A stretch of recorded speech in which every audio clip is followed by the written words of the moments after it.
오늘 하나님 주신 말씀은 요나서 1장 15절부터 2장 전체까지 2장 10절까지 성경구약 1286페이지 요나서 1장 15절부터 2장 10절까지 말씀 기도록 합니다.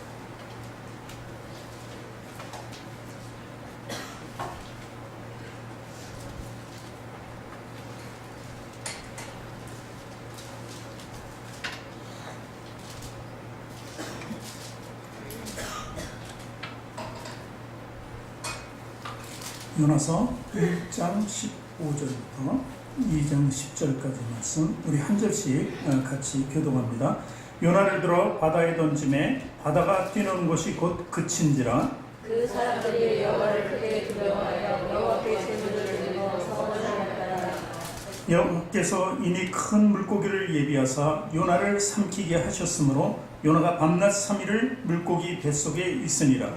요나가 물고기 뱃속에서 귀환한 여호와께 기도하여 이르되 내가 받는 고난으로 말미암아 여호와께 불러 아뢰었더니 주께서 내게 대답하셨고 내가 스올의 뱃속에서 부르짖었더니 주께서 내 음성을 들으셨나이다. 주께서 나를 깊은 바다 가운데 던지셨으므로 큰 물이 나를 들었고 주의 파도와 큰 물결이 나에게 넘쳐나니라. 내가 말하기를 내가 주의 목전에서 쫓겨났을지라도 다시 주의 성전을 바라보겠다 했나이다. 우리 나라를 여기까지 둘러싸우며 깊은 나라를 둘러싸고 바다 위에 머리를 박사나이다. 내가 산의 뿌리까지 내려갔사오며 땅이 그 빗장으로 나를 오래도록 막았사오나 나의 하나님 여호와여 주께서 내 생명을 구덩이에서 건지셨나이다.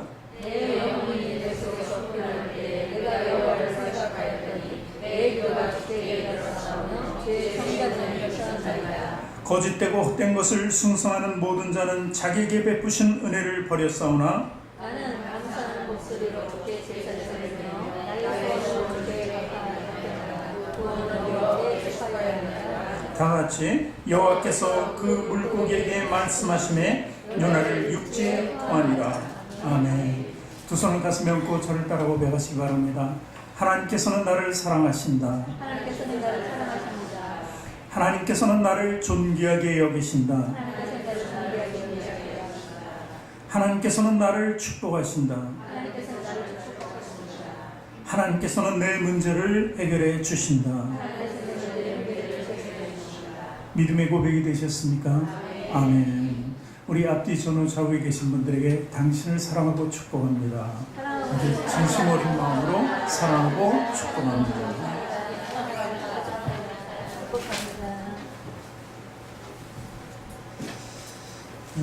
이제 1월도 지나고 2월이 되고 동계올림픽이 언제 열리나 하고 한참 기다렸는데 벌써 시작이 되었습니다. 시작하자마자 또 반가운 소식도 있고요. 금메달을 땄고 그런가 하면 남북 단일팀이 어제 강호 스위스를 만나가지고 무너지는 모습도 보았습니다. 이런 거 보면은 좋은 일도 있고 그렇지 않은 일도 있다. 인간의 한계도 분명히 한계성을 가지고 정말 충분히 올라갈 때까지 올라갈 수도 있지만 또 아직 올라갈 수 없는 것도 굉장히 많다. 그래서 바로 보여집니다. 그래서 각 나라에서 가장 최고인 자들이 모여서 하는데도 불구하고 거기서도 인간의 한계를 느끼는 저들의 모습을 우리가 보는 것입니다. 승리를 만끽하며 도취되고 기쁨을 가지는 것보다는 사실 그런 모습을 봐주는 것도 참으로 우리 인생에 도움이 되지 않을까 생각합니다. 요나서를 계속하고 있습니다. 요나서 불순종이라는 제목으로 우리가 계속 은혜를 나누고 있는데 지난주에도 얘기했지만 이 불순종의 모습은 바로 내 탓. 요나가 사실 비둘기라는 이름을 가지고 있지만 우리로서 봐서는 요나라고 있잖아요. 내 모습. 그러니까 나의 잘못된 모습을 볼 수 있는 눈을 가지는 것이 바로 불순종에 대해서 우리가 해결할 수 있는 순종의 방법으로 나오는 길이라고 볼 수가 있는 것입니다.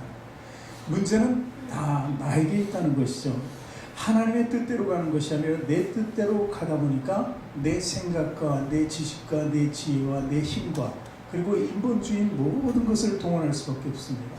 내가 안 되니까 다른 세상에 의지하고 사람들에 의지하는 내 모습을 볼 수 있는 것입니다. 그 처음부터 계속되는 내 탓으로 시작된 모든 것이, 세상과 사람들에게 의존하는 그 모든 것이 바로 인생의 풍랑이라고도 하기도 하는 것입니다. 그러니까 인생의 풍랑의 이유는 바로 나에게서 비롯된다는 것을 알 수 있는 것입니다. 더 나아가서 우리 믿는 성도들에게 인생의 풍랑은 하나님의 뜻대로 살아가지 않을 때 분명히 다가온다는 것입니다. 하나님께서 사랑하는 방법 중에 하나가 바로 불순종하는 우리를 돌이킬 수 있는, 회복시킬 수 있는 그 능력이 있습니다. 그냥 놔두는 것은 저 세상 사람들과 똑같아요. 저 세상 사람들, 믿지 않는 불신자들은 그냥 버려두는 것이죠. 그러나 한 번 택한 백성들을 버려두지 않으시는 하나님의 의지와 끈질긴 노력을 우리가 알 수 있는 것은 우리를 징계하면서, 징계를 통해서 다시 회복을 시키려고 하는 하나님의 놀라운 은혜의 시도라는 것입니다. 우린 그 안에서 살 수밖에 없는 것입니다. 우리가 믿는다 하면서도 우리의 인생의 질고를 통해서 정말 때로는 하나님 원망하고 불평할 때가 있는 것이죠. 그런데 결국 이런 모든 것들, 인생에서 우리가 좌절감을 느끼고 고난과 역경과 그리고 참을 수 없는 두려움과 괴로움 속에 빠질 수밖에 없는 것은 결국 하나님을 찾을 수밖에 없다는 우리 모습을 발견하기 위해서입니다. 그 끝에는 바로 우리에게 있어서 가장 우리가 신뢰하고 믿을 수밖에 없는, 잡을 수밖에 없는 그는 바로 하나님이시라는 것을 깨닫게 해주시는 하나님의 놀라운 은혜라는 것입니다. 그 은혜 가운데 우리는 사는 거예요.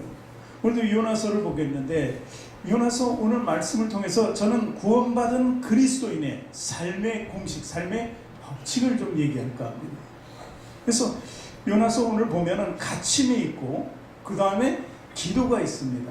그리고 나서 바로 회복시키신 하나님을 볼 수 있는 거예요. 그러니까 구원받은 자들에게는 그 삶 속에서 가침이 있고, 또 가침 다음에는 간절한 기도, 하나님을 찾을 수밖에 없는 나를 발견하는 가운데서 하나님께 기도하는 것, 그리고 하나님은 또 그 응답하시는 것이죠. 그것이 바로 회복입니다. 구원은 이미 받았다고 보기 때문에 우리 삶에 대해서 정말 불순종, 그리고 하나님을 떠난 그 삶을 다시 회복시키는 거예요. 이스라엘 역사 속에서 하나님이 계속 시도한 방법은 떠나는 이스라엘 백성들을 다시 돌아오라고 하는 거예요. 돌이키라고 하는 말씀이 수도 없이 써져 있는 거예요. 그것을 바로 예수님께서는, 그리고 세례 요한을 회개하라, 돌이키다는 뜻이죠. 결국 그렇게 해서 말씀이 계속 이어지는 것입니다. 오늘도 그 세 가지, 그리스도인의 삶의 법칙에 대해서 먼저 말씀을 드리겠습니다. 첫 번째 상황은 가침이라는 거예요.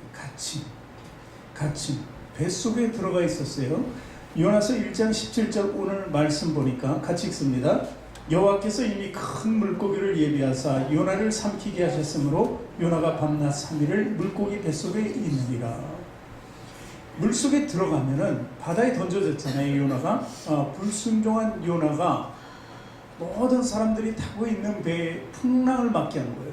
그리고 결국 자기가 뽑히게 돼요.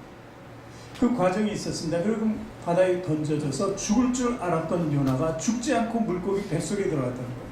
요나가 생각했을 때는 자기가 죽으면 끝이라고 생각했을 거예요. 근데 죽지 않고 살아서 물고기 뱃속에 3일 동안 들어가 있었다는 것을 이야기하고 있습니다. 근데 중요한 것은 이미 큰 물고기를 예비하셨다. 하나님의 뜻은 그를 죽이고 인생의 끝을 보게 하는 것이 아니었습니다. 또 다른 과정이죠. 그래 하나님을 찾게 만드는 결과였죠. 그것을 요나에게 허락하신 것입니다. 그래서 3일 동안 물고기 뱃속에 있게 되는 그 모습을 볼 수 있는 것입니다. 물고기 뱃속을 연상해 보세요. 여러분 생선 손질한 적 있잖아요. 남자 같은 손질하는 것을 본 적도 있을 거예요. 그 속에서 뭐가 나옵니까? 버릴 것을 빼내잖아요. 근데 그 속에 있는 게 아주 지저분하고 더럽고 냄새나서 버릴 수밖에 없는 거예요. 먹을 수도 없는 것들이 많으니까. 근데 그 안에 있다고 생각해 보세요. 그 물고기를 확대를 쭉 시키고 그 안에 들어가 있다고 생각해 보세요. 그것도 사흘 밤낮으로.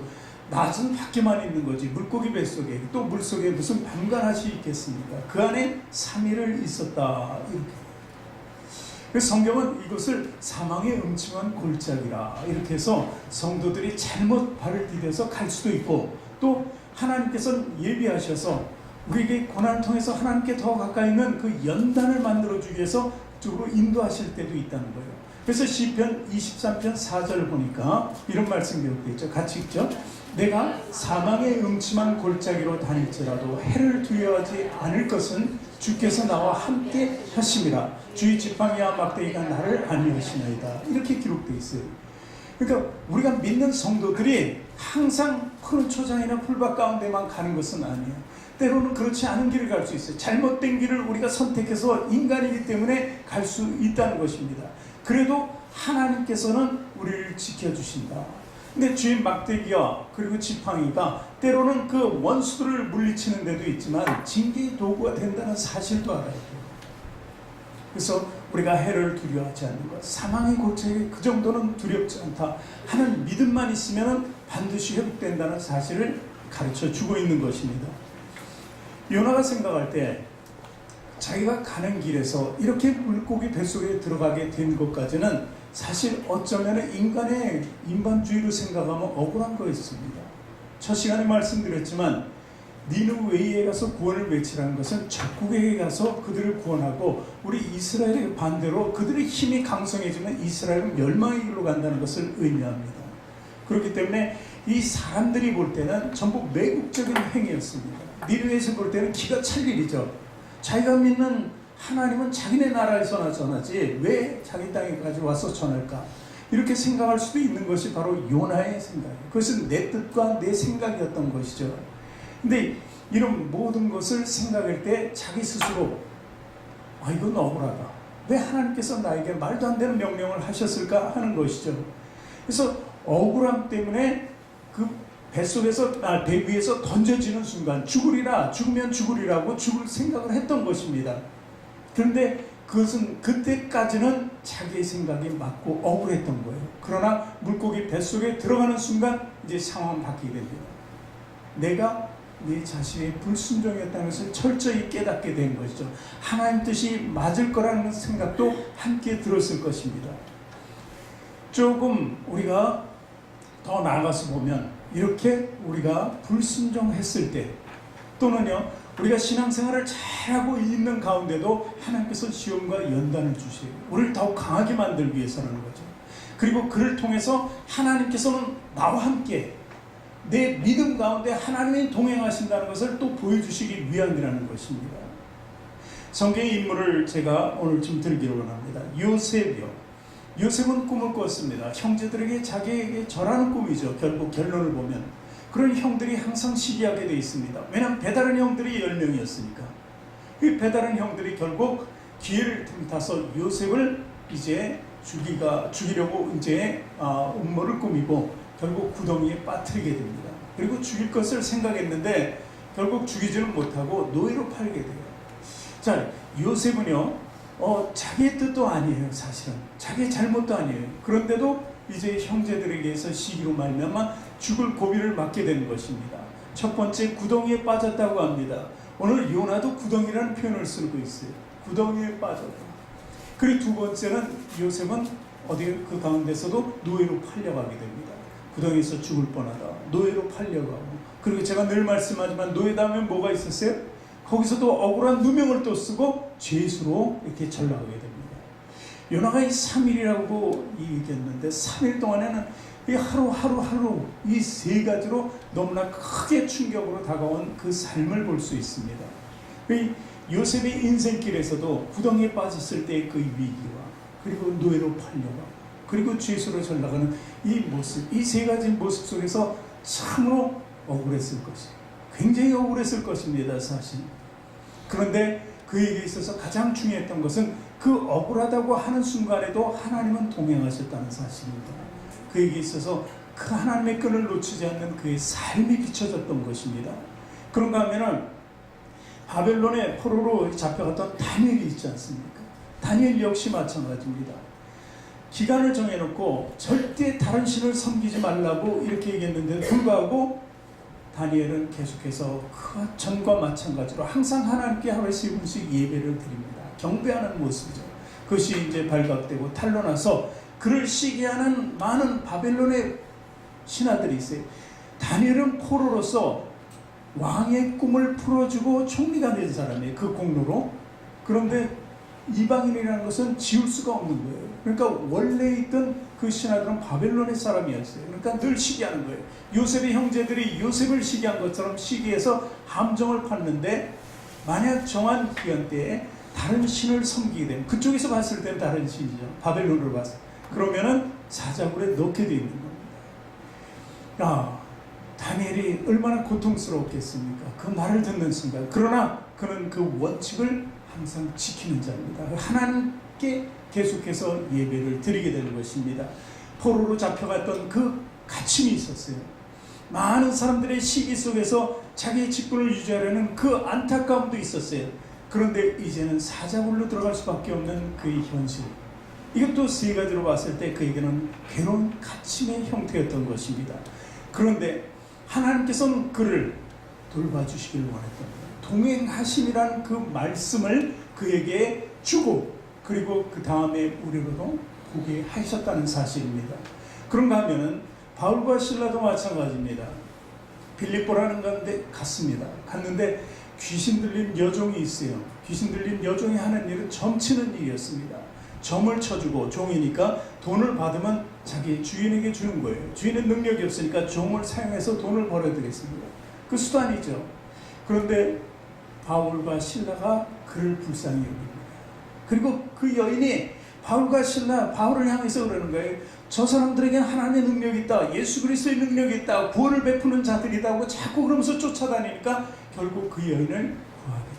구원한 뒤에 보답은 뭐였습니까? 그 주인이 그렇지 않아도 디아스포라 격으로 나왔던 유대인들을 미워했거든요.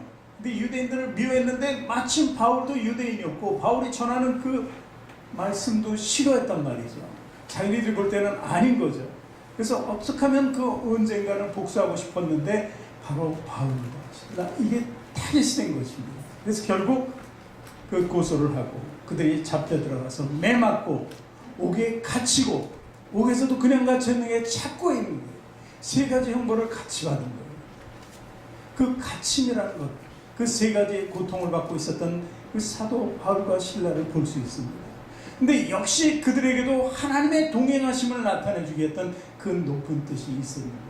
예수 그리스도의 능력을 나타낼 수 있는 그 하나님께서의 그 고상한 그 법칙을 그들에게 가르쳐 주기 위해서고, 또 우리들도 그것을 알고 깨닫기 위함이었다는 것입니다. 예수 그리스도도 마찬가지입니다. 그리스도도 억울하죠.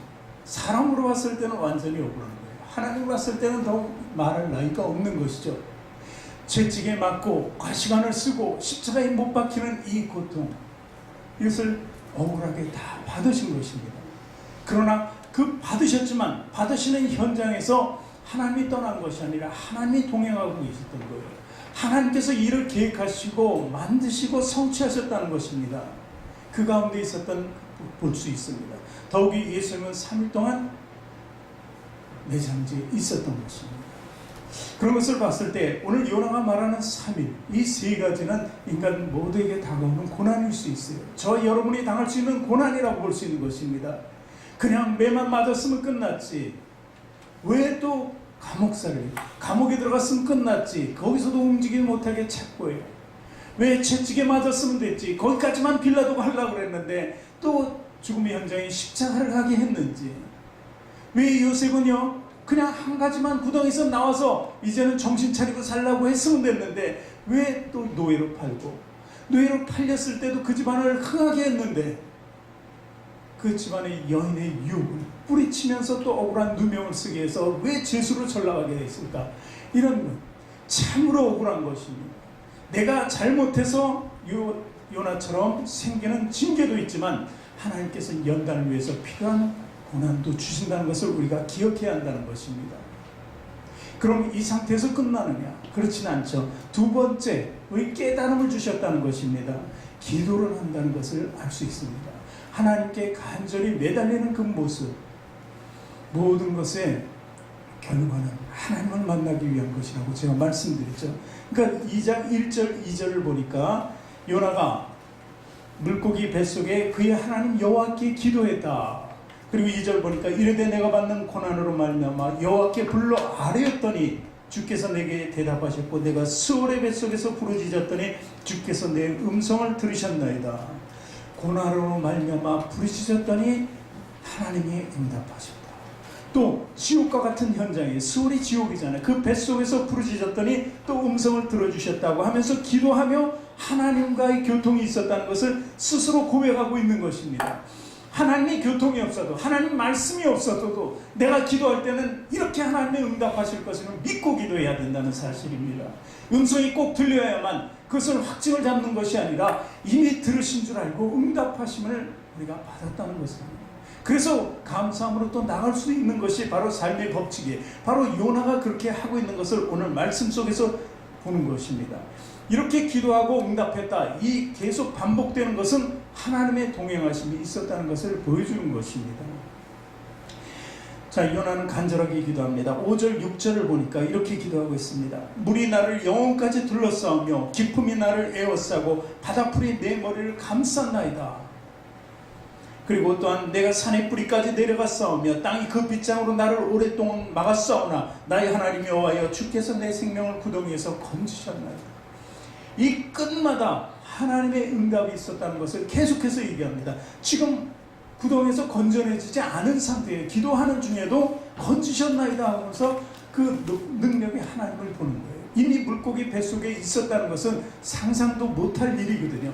그러니까 하나님의 능력은 이미 나에게 시작되어 있고 하나님의 회복하심도 있을 것이라고 완전한 기대 속에서 기도하는 그 믿음을 보는 것입니다. 물속이잖아요. 바다풀이 있어. 산의 끝뿌리, 산은 높아요. 그러나 뿌리는 어디 있어요? 잘 보이지 않는 밑에 있다는 것입니다. 빗장으로 나를 오랫동안 막았다.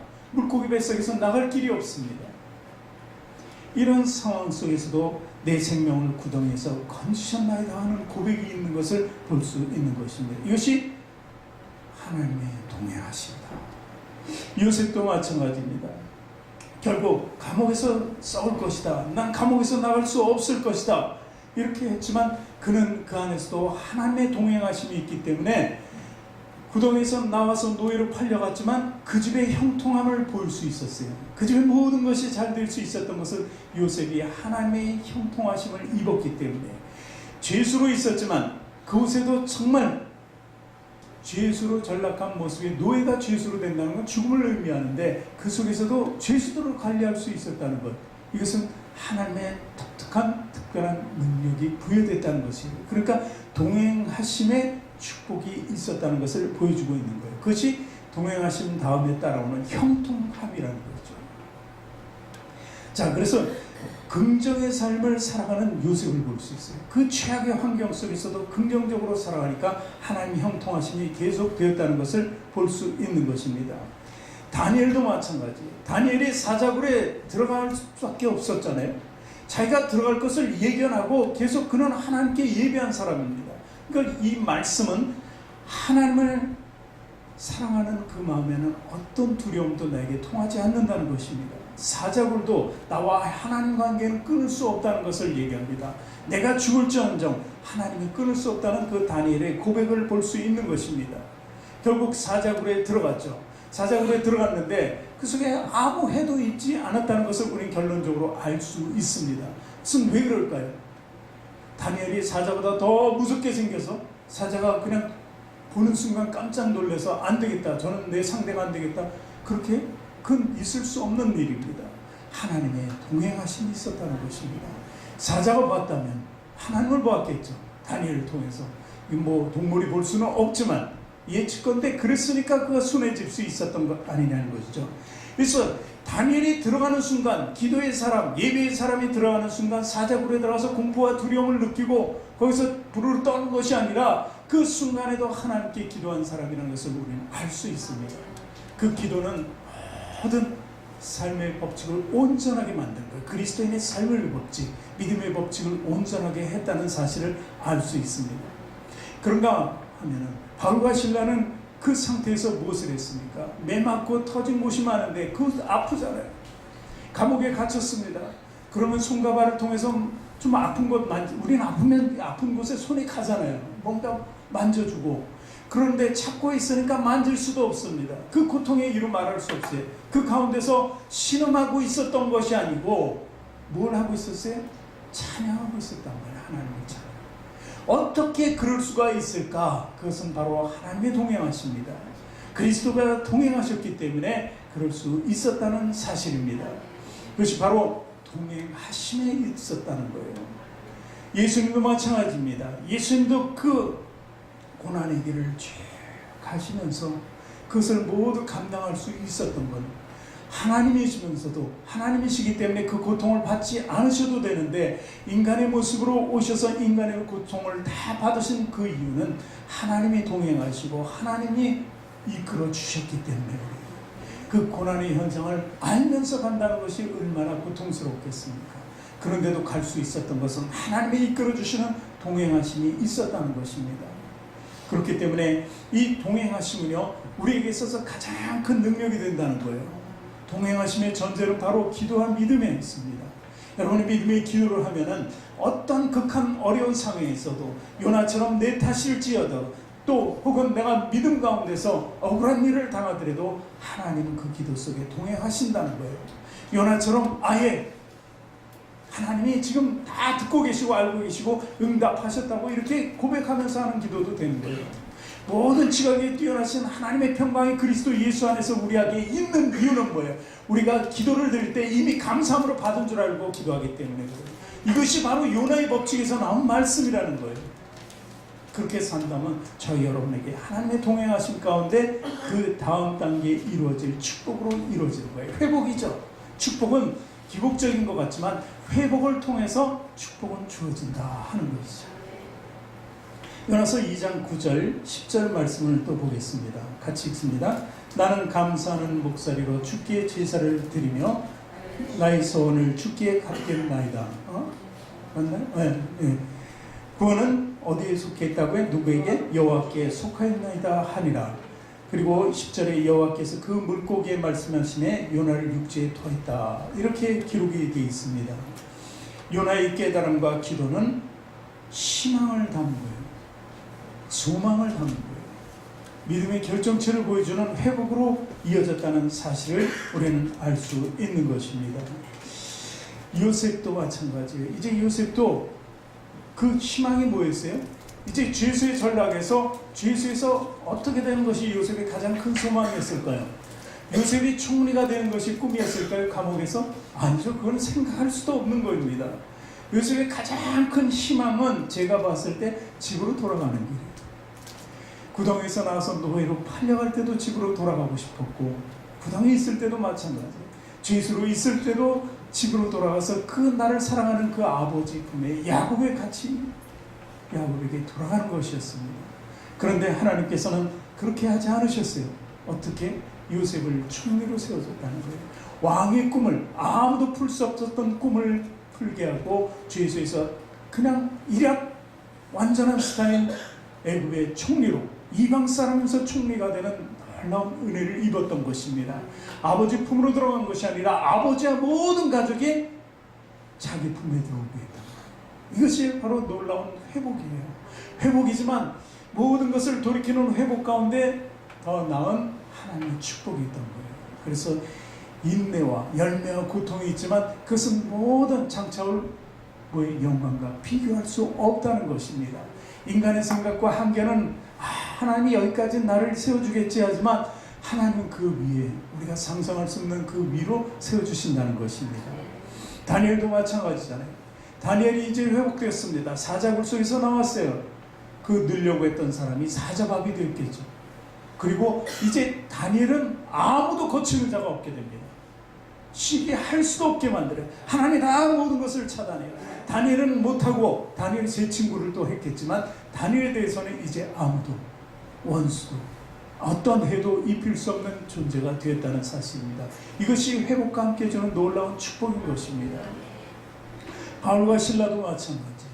그곳에 들어가서 감옥에서 그 처절한 고통 속에 있지만 찬양을 통해서 다 열려버렸어요. 옥문이 열려버렸어요. 그러나 나오지 않았어요. 왜 나오지 않았을까요? 또 구원을 이루기 위해서. 그 간수가 옥문 열린 거 보고 이제 자기 책무를 감당하지 못했기 때문에 그 당시에는 그냥 웬만한 건 사형이에요. 그 죽을 수밖에 없었던 그가 스스로 자결하려고 그랬어요. 고통받고 죽느니 차라리 내가 스스로 죽겠다. 그럴 때 바울과 실라 이래. 나 여기 있다. 우리 여기 있다. 그냥 문만 열린 거다. 너를 스스로 해하지 말라고 그랬죠. 거기서 무슨 일이 일어났어요? 그가 구원을 받게 되었어요. 그 가족이 모두 구원을 받게 되었어요. 이것이 바로 하나님의 영광을 위한 일이었다는 것을 알게 되었던 것입니다. 바울과 실라는 어떤 상황 속에서도 정말 내가 평안한 상태에서 말씀을 전할 때에도, 그리고 내가 고난 중에서 말씀을 전할 때도, 그보다 더한 고통 속에서 하나님을 찬양할 수밖에 없는 그때에도 하나님의 구원하는 놀라운 역사가 일어났다는 것입니다. 이것이 하나님께 영광이요 그에게도 놀라운 축복이 되었다는 사실입니다. 그런 바울과 그런 실라, 그런 동행자들이 있었기 때문에 우리 성경을 보면서 감탄을 자내잖아요. 야, 이 상황 속에서도 참 이렇게 살 수 있었던 그들을 보며 우리는 믿음을 더 견고히 굳혀갈 수 있는 것입니다. 예수님은 어땠습니까? 예수님은 그 모진 고난 속에서 3일 동안 무덤에 계셨지만 결국 부활로 나오셨다는 사실입니다. 예수님의 부활은 우리의 부활이라고 합니다. 그러니까 예수님의 십자가의 고난은 누구의 고난이? 우리의 고난입니다. 그래서 예수님처럼 우리가 우리의 십자가를 질 때 우리에게 그 부활의 역사도 일어나고 부활도 조명되는 것입니다. 고통은 있었지만 하나님께서는 그를 또 조명하셨던 거예요. 하나님께 나가는 길이 우리 삶에는 고통과 고난이지만 하나님께서는 우리를 더 조명하고 있었던 거예요. 그러면서 결국은 부활로 이끄셨다는 사실입니다. 이 땅의 삶이 사실 80년, 100년 이렇게 이야기합니다. 올림픽이 있지만 우리가 생각하는 거 보세요. 이 지구가 굉장히 크다고 생각하잖아요. 개막식 하는데 너무 엄청나더라고요. 야, 그 모습 보니까 너무 엄청나요. 그런데 그 존재감은 아주 작은 거예요. 세계 그 행사를 한 곳, 아주 작은 곳, 평창이라는 곳에서 하는 것 뿐이잖아요. 그 존재감 더 넓혀가면, 우주로 나가면 그 존재감은 볼 수도 없는 먼지와도 같은 것입니다. 그 안에 살고 있는 것이 바로 우리예요. 어쩌면 우리는 갇혀서 사는 거예요. 갇혀. 하나님께서는 우리를 저주의 땅으로 아담과 하와를 보내면서 우리를 갇히게 만들었죠. 우리는 갇히는 삶을 살아가는 거예요. 그러나 우리는 이 땅에서 살아가면서 천국이라는 것을 발견하게 됐어요. 왜 발견해야 되니까 어떤 진주보다도 귀한 거예요. 발견하게 되니까 무엇을 주고라도 사고 싶은 것이 천국이 되어야 된다는 거예요. 그런 삶이 있어야 돼요. 그래야지 우리에게 하나님의 은혜가 끊어지지 않는다는 사실입니다. 중요한 것은요, 우리가 영원한 천국을 바라보며 살아갈 때 이 땅에서 사는 삶 속에 있는 모든 고통이 아무것도 아니라는 거예요.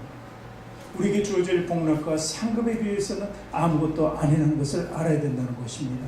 이 갇혀있는 이 땅 속에서 우리가 해야 될 일은 무엇입니까? 오늘 요나서를 보니까 갇힌 곳에서 무엇을 했어요? 하나님께 부르짖어 기도하는 겁니다. 간절하게 하나님을 만나, 하나님이 바로 옆에 계신 것처럼, 하나님의 응답을 준 것처럼 스스로 고백하고 뇌가리고 있는 거예요. 그 고통 속에서 어떻게 그럴 수 있습니까? 이스라엘 백성들은 원망과 불평만 했지 그 답에 대해서는 전혀 확신이 없었어요. 답이 없으리라고 그랬어요. 그러나 모세는 답이 분명히 있을 것이라고 생각한 거예요. 그래서 모세만큼은 원망치 않고 하나님께 부르짖어 기도했던 것입니다. 하나님의 능력이 나타나게 되는 것입니다. 그런 삶이 오늘 요나서를 통해서 우리에게 전해지기를 원합니다. 그리고 그 삶을 경주하는 저 여러분이 되기를 또 원하는 것입니다. 성경의 욥의 원칙이 뭐예요? 주신 분도 하나님이십니다. 그리고 내가 가진 건 모두가 하나님께 주신 거기 때문에 아무 때나 가져가도 그래도 감사하다는 거예요. 내가 병들고 내가 지쳐있고 아무것도 없고 주변의 환경이 나를 애워싸고 나를 힘들게 하더라도 여호와께 감사하며 찬양할 수 있는 거죠.